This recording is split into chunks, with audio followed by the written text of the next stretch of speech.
సినిమాల మీద నాకు తెలిసి అతి తక్కువ మందికి చాలా ఎక్కువ అండర్స్టాండింగ్ ఉన్న వాళ్ళు ఉంటారు. అందులో శిరీష్ కూడా ఒకడు. సో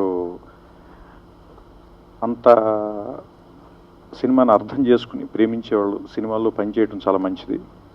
సో ఇంకా ఎక్కువ సినిమాలు పనిచేయాలి శిరీష్ అని నేను కోరుకుంటున్నాను. ఎందుకంటే ఇంత టైం తీసుకోవద్దు, ఎక్కువ సినిమాలు కంటిన్యూస్గా చేయాలి. సో దట్ ఏంటంటే సినిమాని ప్రేమించేవాళ్ళు సినిమాల్లో పనిచేయడం మూలంగా మంచి సినిమాలు వచ్చే అవకాశం ఎక్కువగా ఉంటుంది.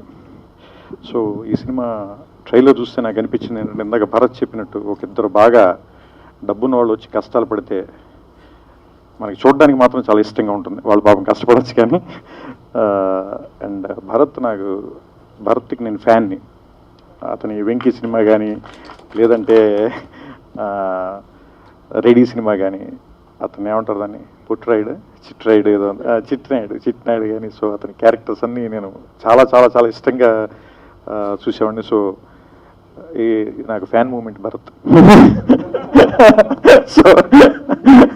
సో అండ్ రుక్సర్ గారు నేను కృష్ణార్జున యుద్ధం సినిమాలో చూశాను. ఆ సినిమాలో చాలా బాగా చేశారు మీరు.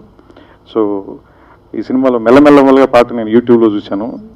నేను అది చూసినప్పుడే నాకు ఈ శిరీష్ ఈ సినిమాలో చేస్తున్నాడు ఇది నాకు తెలియదు. ముందు కేవలం నేను ఫస్ట్ పాట చూసిన తర్వాత నన్ను శిరీష్ కలిసి యాక్చువల్గా చాలా రోజుల తర్వాత ఇలాగ ట్రైలర్ లాంచ్ చేద్దాం అనుకుంటున్నాం అని చెప్పాడు.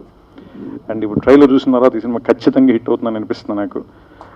మధురా శ్రీధర్ గారు చెప్పినట్టు ఆయన ఎప్పుడు కాన్సెప్ట్ బేస్డ్ సినిమాలు చిన్న సినిమాలు తీస్తున్నారు. లేదు, ఆయనకు కూడా సినిమాల మీద చాలా ప్రేమ ఉంది. బేసిక్గా నేను ఎప్పుడు ఏం కోరుకుంటానంటే సినిమాలను ఇష్టపడే ప్రొడ్యూసర్లు అందరి సినిమాలు బాగా ఆడాలి. ఎందుకంటే అది ఆడటం మూలంగా వాళ్ళు మరిన్ని సినిమాలు తీస్తారు. దానివల్ల ఖచ్చితంగా ఏంటంటే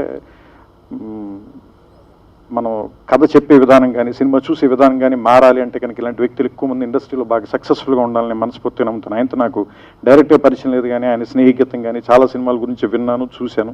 సో అందుకని మధురా శ్రీధర్ గారు ఈ సినిమా మీకు చాలా ఎక్కువ డబ్బులు తెచ్చిపెట్టాలని, నేను ద్వారా మీరు మరిన్ని డబ్బులు వచ్చే సినిమాలు తీయాలని మనస్ఫూర్తిగా కోరుకుంటున్నాను.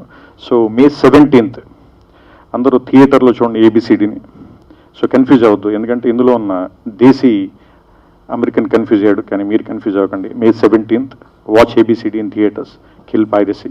Thank you and I wish all the team a very big success. And Sanjeev Reddy గారికి నేను చెప్పాల్సింది ఏంటంటే, నిజంగా ఇందాక గీత గారు చెప్పినట్టు ఇది మీ మొదటి సినిమాలాగా తీయలేదు, చాలా బాగా తీశారు.